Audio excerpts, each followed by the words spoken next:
The summons arrived in a language that did not technically contain verbs, which Dorian decided was unfair given the urgency implied by the pulsing crimson seal.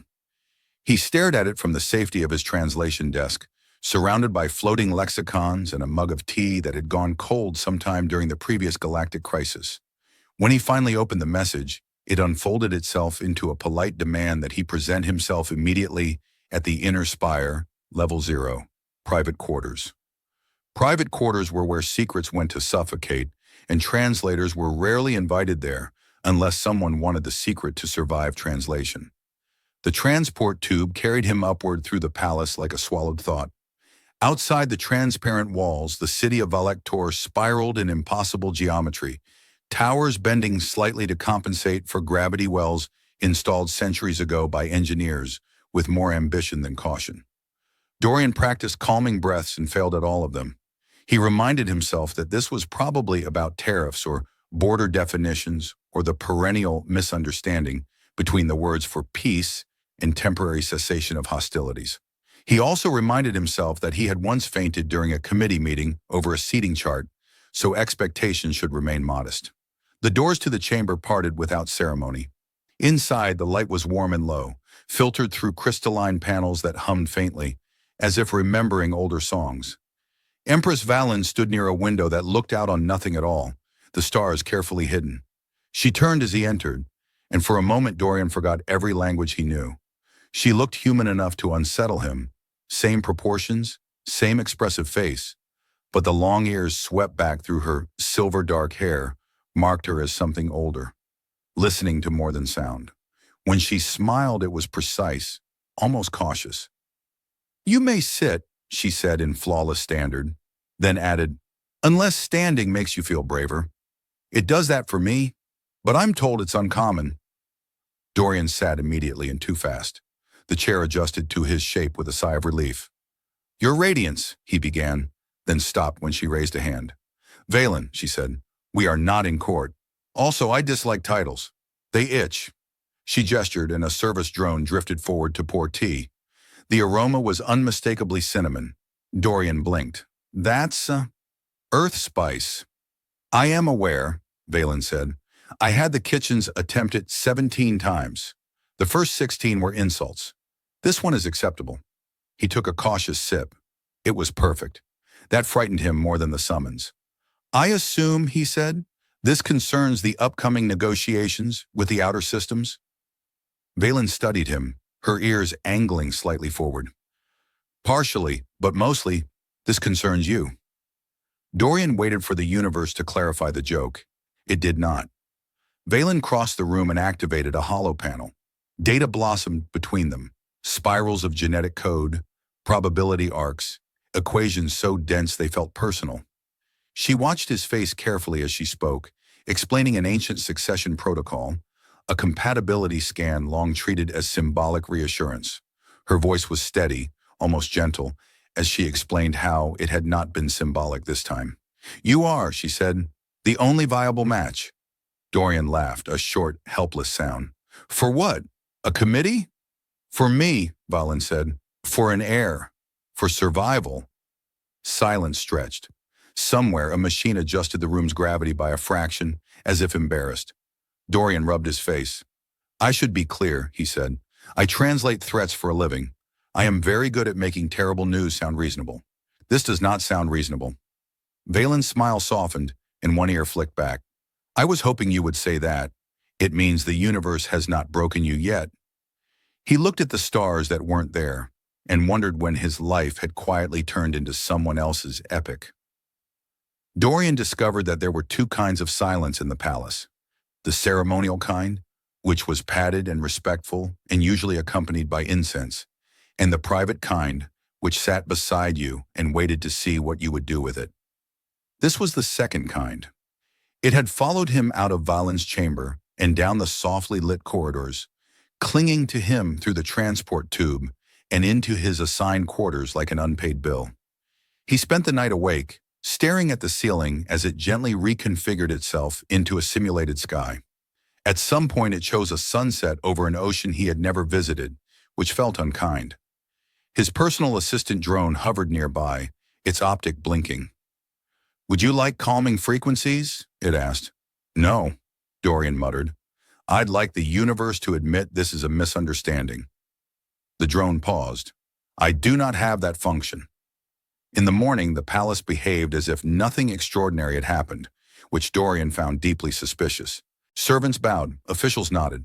A junior diplomat tried to corner him about a footnote dispute involving mineral rights and the word for shared. Dorian handled it on reflex, his mind replaying Valen's calm voice and the impossible certainty of the data. You are the only viable match. The phrase had rhythm now, like a song he couldn't turn off. He was summoned again that evening, this time not by a dramatic seal, but by a discreet ping that politely refused to be ignored. Valen's chamber looked the same, though she did not. She wore no regalia now, only a simple garment that shifted color with her movement. Her long ears were unadorned, and she seemed younger for it, or perhaps just less armored. You slept poorly, she said. I didn't sleep at all, Dorian replied, but the ceiling was very supportive. She laughed, brief and genuine, and motioned him closer. Sit. If you faint, it will complicate matters. I faint gracefully, he said, sitting. I've had practice. Valen activated the holo panel again, but this time it showed not equations, but histories. Star systems collapsing into conflict, alliances fracturing, projections of unrest. She spoke of the Empire's slow unraveling, of factions clinging to purity myths, while the universe grew more interconnected and less forgiving. The hybrid air was not a romantic notion. It was a stabilizing constant, a bridge written into flesh. I did not choose this, she said quietly, but I am choosing you. Dorian swallowed. Your court will never accept me. No, Valen agreed, which is why they will not know. Not yet. They discussed logistics with the surreal calm of people planning a picnic rather than a secret imperial marriage. There were eclipses to consider, ancient observatories still shielded from surveillance, and artificial intelligence bound by archaic neutrality protocols that could serve as witness. Dorian found himself laughing at the absurdity of it, which seemed to please her. You joke when afraid, she observed. I joke when breathing, he said. Fear just improves the timing. Days passed in a strange double life. By day, Dorian translated treaties and smoothed tensions, his words carrying more weight now that he knew what failure meant. By night, he learned Valen, not the Empress, but the woman who complained about palace acoustics and admitted she snored during stress dreams. Her ears betrayed her moods, angling and twitching despite her efforts to control them. He teased her gently about it, and she retaliated by correcting his posture during meditation sessions he had not agreed to attend. The danger crept closer. A court inquisitor began asking questions that lingered too long. A noble proposed a public union with Valen, couched in rhetoric so polished it squeaked. Dorian felt the pressure settle into his bones. One evening, overwhelmed, he blurted, If this goes wrong, my mother will say she always knew I should have stayed in linguistics. Valen smiled, tired but steady. If this goes wrong, history will say I hesitated. I prefer your mother's judgment. They stood together by the hidden stars, the universe vast and indifferent beyond the walls. Dorian realized that somewhere between panic and laughter, he had crossed a line he could not see, and perhaps did not want to. The palace began to feel smaller, which Dorian knew was an illusion, because it was technically larger than several cities he had lived in, but illusions were persuasive things when fed regularly. Corridors seemed to curve back on themselves, and doors took a fraction longer to open, as if weighing his importance against their own schedules. He had started greeting walls out of habit, just in case they were listening, which in this building was not paranoia so much as politeness. Valen noticed first. She always did. You are walking like someone who expects the floor to betray him, she said one evening as they met in a transit alcove disguised as a maintenance junction. Her long ears were angled back, not in alarm but in calculation. She wore the faintest smile, the kind that suggested she had already solved a problem he had not yet admitted existed. I tripped over nothing twice today, Dorian said. Either the gravity fluctuated or the palace is developing opinions about me. The palace has always had opinions, Valen replied. It simply rarely shares them. They moved through a sequence of corridors that rearranged themselves in response to Valen's presence, ancient systems recognizing authority older than their own code. Dorian tried not to stare when walls shimmered and dissolved into new paths. He failed, but quietly. His job had always been to translate meaning, not architecture. In the observatory annex, they found temporary refuge. The ceiling displayed a slow drift of stars, each labeled in a language Dorian could not read but somehow understood emotionally, which he decided was unfair. Valen sat on the edge of the central platform and gestured for him to join her. "The Inquisitor is accelerating," she said without preamble. "He believes secrecy is a confession waiting to happen." Dorian sighed. "On Earth, we say curiosity killed the cat. Here, I assume the cat becomes a senator." Valen laughed, her ears flicking forward. "Here, the cat writes a report." She explained the political currents with careful precision. The court was restless, fearful of change masked as reverence for tradition. The proposed public union loomed like a ceremonial blade, gleaming and useless. Every choice narrowed, every delay sharpened suspicion. "I can withdraw," Dorian said quietly. "You could say the scan was flawed. Statistical noise. I could go back to translating arguments about asteroid zoning." Valen turned to him then, fully, her expression serious in a way that made his chest tighten. "Do not offer yourself as an escape route," she said. "I will not use you that way." Silence settled, gentler this time. Dorian found himself smiling despite it. "I'm not heroic," he said. "I once apologized to a vending machine." "That may be your greatest qualification," Valen replied. "This empire is full of people who never apologize."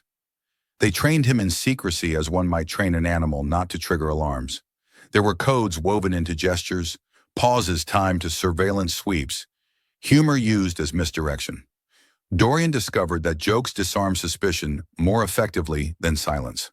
When a minor official commented on his increased palace access, he replied that translators were being tested for durability. The official laughed and forgot to ask why. At night, Valen allowed herself moments of candor.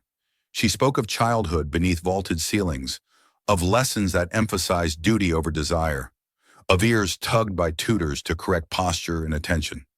Dorian listened, translating nothing, simply being present. He realized how rarely anyone did that for her. One evening, an automated system misfired and sealed them briefly in a transit pod. The lights dimmed and the pod hummed nervously. "This is not how I intended to be trapped with you," Valen said. Dorian glanced around. "I've had worse dates." She stared at him, then laughed so hard she had to brace herself, her ears twitching uncontrollably. The pod released them moments later, but something lingered, lighter than fear and heavier than relief. As the secret pressed closer to exposure, Dorian felt himself changing. Not braver, exactly, but steadier. He learned when to speak and when to let silence do the work. He learned that humor could be a bridge rather than a shield. And he learned that standing beside Valen, listening to a future only they could hear, felt less like a mistake and more like a translation finally done right. By the time the palace kitchens learned to anticipate Dorian's footsteps, he knew the situation had entered a dangerous phase. Familiarity was a kind of visibility, and visibility was the enemy. The head chef greeted him by name one morning and offered a pastry for courage, which Dorian accepted on the grounds that courage was clearly carbohydrate-based. He ate it while reading a briefing that politely suggested several noble houses were requesting increased access to the Empress for reassurance. Reassurance, he had learned, was court dialect for inspection. Valen summoned him not to her chambers this time, but to a sub-level archive that smelled faintly of ozone and dust that had never been organic. The doors sealed behind them with a sound that suggested finality and excellent engineering. Rows of crystalline memory stacks glowed softly, each holding fragments of imperial history. Valen stood among them, hands clasped behind her back, ears angled outward in a posture Dorian recognized as irritation, carefully disguised as patience. "They are closing rank," she said. "Tradition always does when it senses irrelevance." Dorian leaned against a console that immediately adjusted its temperature to accommodate him, which felt oddly intimate. "On my world," he said, "tradition mostly closes ranks around holidays and refuses to move." Valen smiled thinly. "Here, it sharpens." She explained that the Inquisitor had gained allies, that whispers were becoming questions, and questions were acquiring dates. The rival noble's proposal was imminent, wrapped in ceremony so elaborate it would make refusal look like sacrilege. Dorian listened, nodding, his translator's instincts cataloging tone and subtext, even when none were meant for him. "So," he said finally, "we're running out of quiet." "Yes," Valen replied, "which leaves us with only loud options and one very old one." She led him deeper into the archive to a chamber where an ancient interface pulsed slowly, like a heart remembering how. This was the Witness, an artificial intelligence bound by protocols written before the Empire had decided what it wanted to be. It could officiate rites no one else remembered and record them in a way that made denial complicated. The Witness activated as they approached, its voice layered with centuries. "State intent," it intoned. Dorian cleared his throat. "We're just looking," he said. "No pressure." Valen shot him a look that suggested pressure was the point. "We intend," she said calmly, "to prepare." The Witness hummed. "Preparation acknowledged. Emotional variance detected." "That's just him," Valen said. They rehearsed the ceremony in fragments, careful not to complete any sequence. The language was old, dense with metaphors that felt uncomfortably literal. Dorian stumbled over pronunciations that implied shared futures and mutual risk. Valen corrected him gently, occasionally teasing him when his accent turned a vow into a culinary term. "I am not promising to sauté you," he protested. "Pity," she said. It sounded binding. Between rehearsals, the pressure mounted. Surveillance tightened. Dorian noticed new eyes in corridors, new pauses in conversation when he entered a room.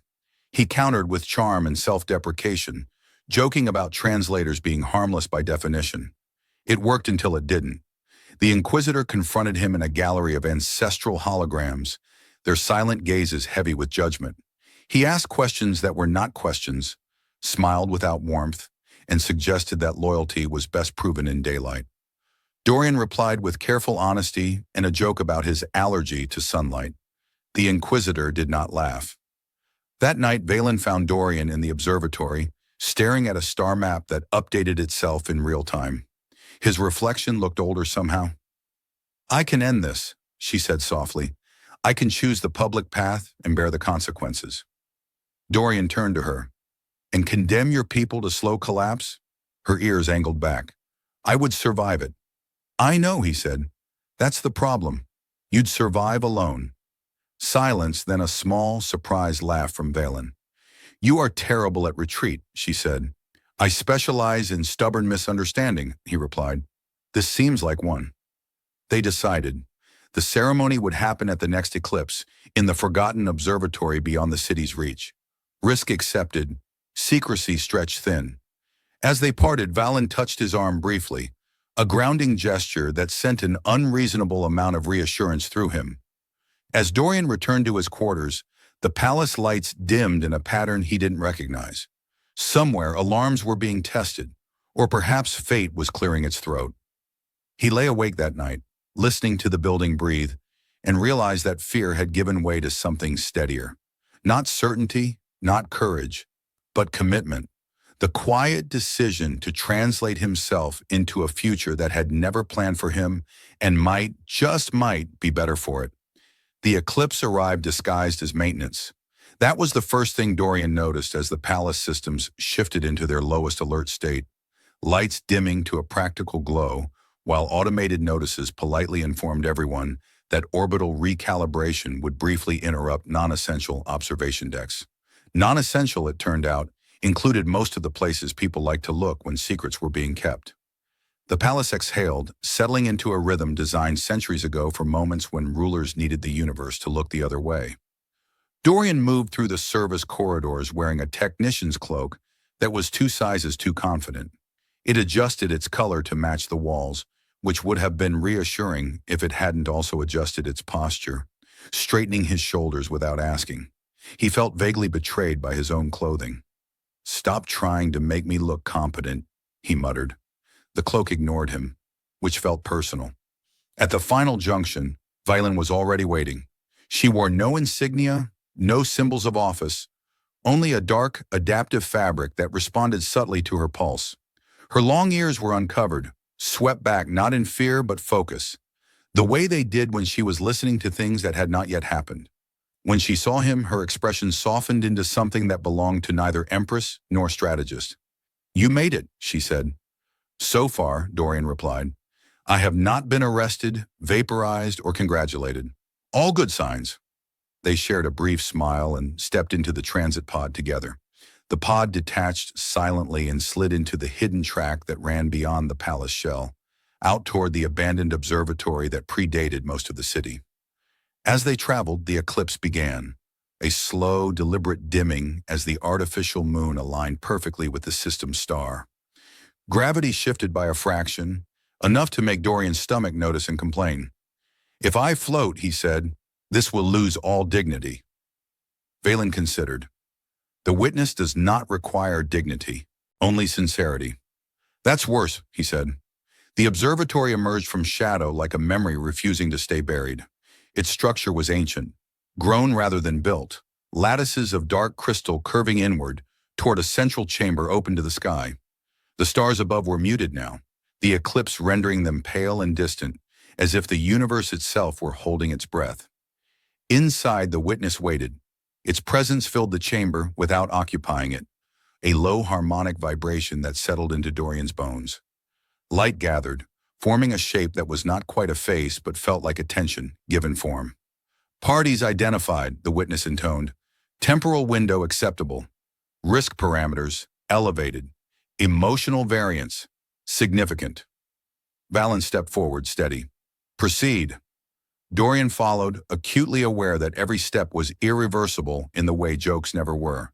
The language of the ceremony unfolded around them, spoken partly aloud, partly through resonance that bypassed sound entirely. The words were old, layered with meaning that pressed gently but firmly, like hands guiding rather than pushing. When it came time for Dorian to speak, his throat tightened. "I am not," he began, then stopped. He laughed quietly, the sound echoing inappropriately. "I'm sorry, I just realized no one ever trained me for this." Valen's eyes warmed. "Speak as you are," she said. "The protocol allows improvisation. It learned that from us?" Dorian took a breath. "I do not promise certainty," he said carefully.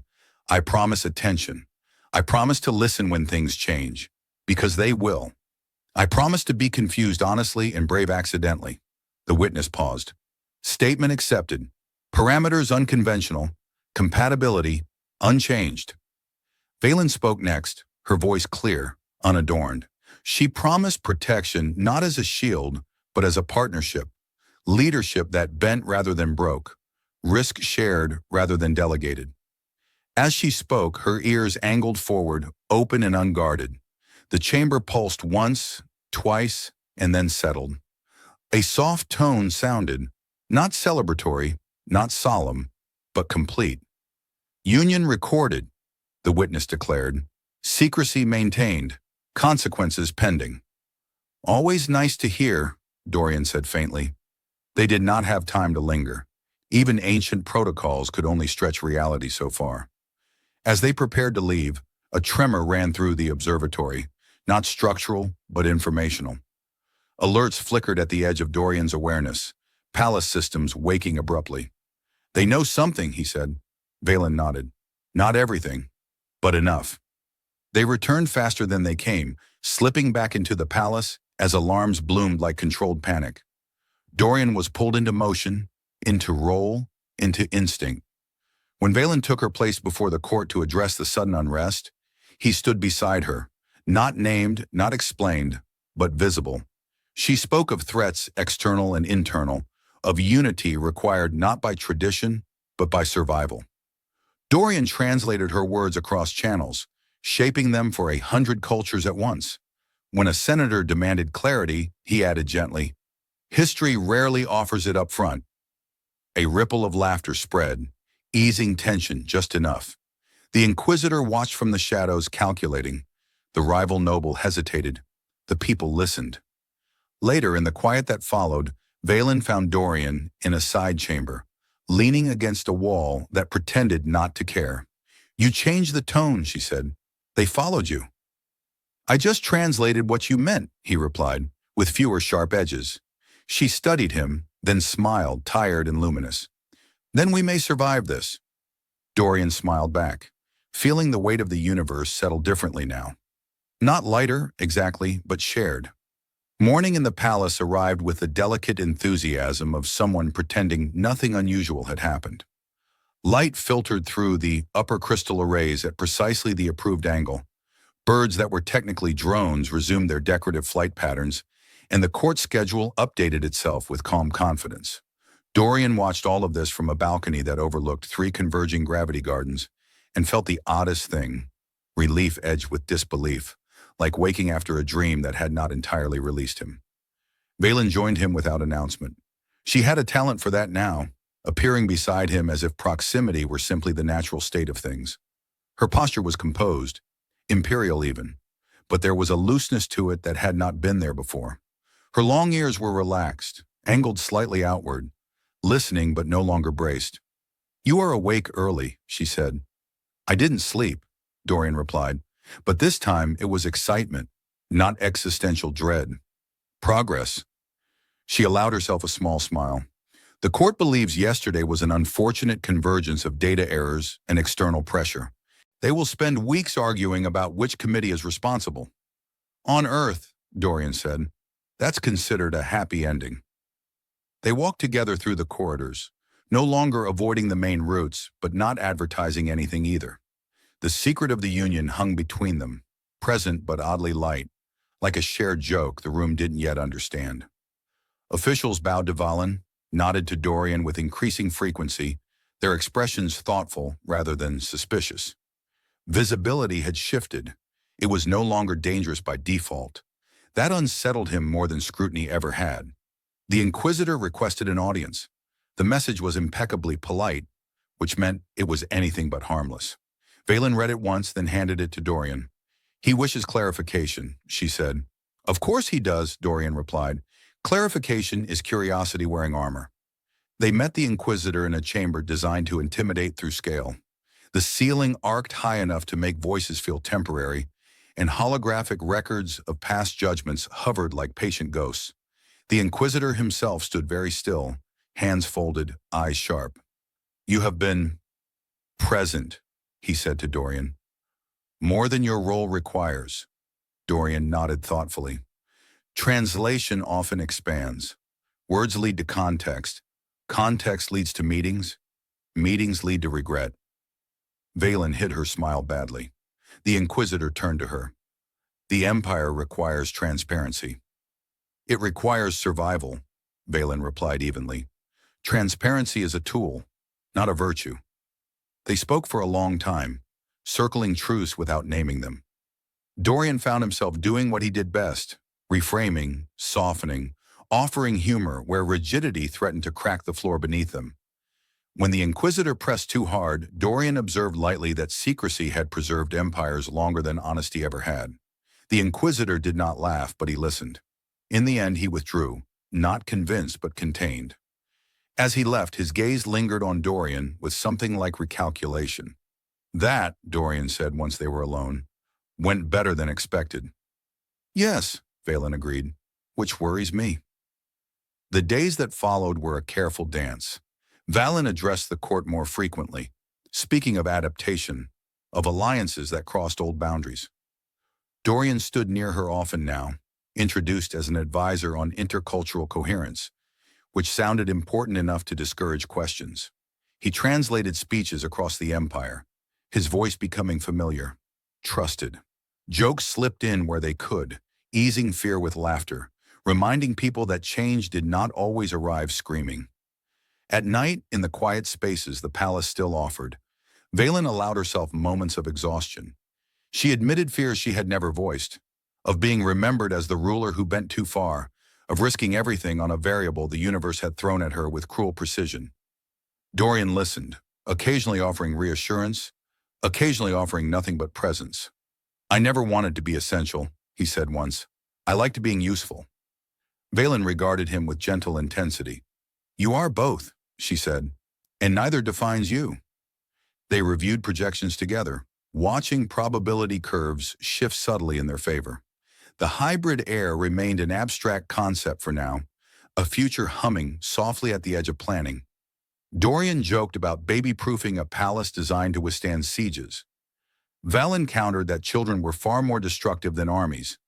As the empire stabilized, tensions easing not through force but through redefinition, Dorian felt the change settle into him. He was no longer reacting. He was participating, translating not just language but intention, fear, hope.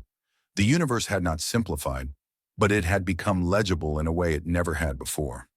One evening, standing beneath a sky finally allowed to show its stars, Valen took his hand openly. No announcement followed. No gasp rippled through the court. It simply happened, and the world adjusted, as worlds sometimes do. Dorian squeezed her hand and smiled. "We're still a terrible idea," he said. "Yes," Valen replied, "but a remarkably effective one." Above them, the stars continued their patient drift, indifferent yet accommodating, as if the universe, having objected loudly enough, had decided to watch with interest instead. The first sign that the universe had accepted their decision was not a proclamation or a treaty, but a scheduling error. Dorian noticed it while reviewing the morning briefings, sipping tea that had finally learned how to stay warm in the palace's shifting gravity. 3 councils, 2 trade delegations, and 1 ceremonial observance had all been booked into the same chamber at the same hour. The palace systems flagged it as statistically impossible. "That's new," Dorian murmured. Valen glanced over his shoulder, her long ears angling forward with interest. "The palace has not made a mistake like that in 4 centuries. "Then it's either a bug," Dorian said, "or a sign." They arrived together and found the chamber already full. Instead of chaos, there was laughter. Representatives from rival factions were arguing amiably about who would arrive first, trading jokes about ancient grudges that had outlived their usefulness. Someone had produced food. Someone else had admitted publicly that the old way was exhausting. Valen watched, silent, her expression unreadable until Dorian felt her fingers brush his hand. Just once. Enough. The Inquisitor entered last. He paused at the threshold, taking in the scene, the mingling, the ease, the absence of fear. When he met Dorian's eyes, there was no suspicion there now, only calculation reshaped by reality. He inclined his head, a gesture so small it might have been missed by anyone not trained to read meaning into silence. Later, in a formal session broadcast across the empire, Valen addressed her people. She spoke of continuity, not rupture, of survival through change rather than resistance to it. She did not announce a marriage. She did not need to. The empire had already begun telling itself a different story, one where borders softened and futures widened. Dorian stood beside her, openly now. No one asked why. Afterward, the rival noble requested a private conversation. He arrived stiffly and left thoughtful, having been offered a new role that preserved his pride without sacrificing progress. The Inquisitor submitted a report recommending the retirement of several obsolete doctrines due to inefficiency. The witness sent a single message to Valen and Dorian both. Consequences stabilizing. Interest continues. "That thing is enjoying this," Dorian said. Valen smiled. "It has been bored for centuries." Time, which had once felt compressed and sharp, began to stretch again. Not empty, but livable. Dorian resumed translating, though his work had changed. He was asked now to shape conversations before they hardened into conflict, to name misunderstandings before they became weapons. He found that he was good at it in a way he hadn't been before. Not because he had learned new languages, but because he had learned what it cost to bridge them. One evening, standing in the old observatory beneath a sky no longer hidden, Dorian realized he was not afraid. The thought startled him. Fear had been his companion for so long he had mistaken it for vigilance. Now there was only awareness, steady and calm. "I used to think survival meant avoiding mistakes," he said aloud. Valen turned to him, her ears catching the softness in his voice. "And now?" "And now I think it means choosing which mistakes are worth making." She regarded him for a long moment, then nodded. "You have changed." "So have you," he said. "You laugh more." "Only at appropriate moments," she replied. "And at you."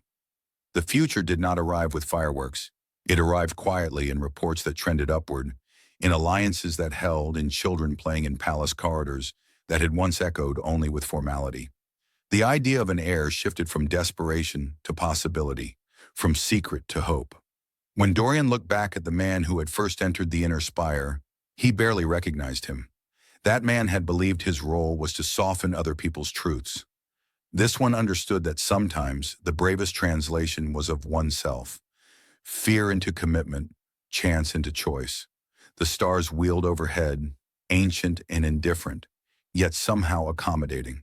The empire endured, the future unfolded, and Dorian, translator of impossible things, stood exactly where he was meant to be, listening.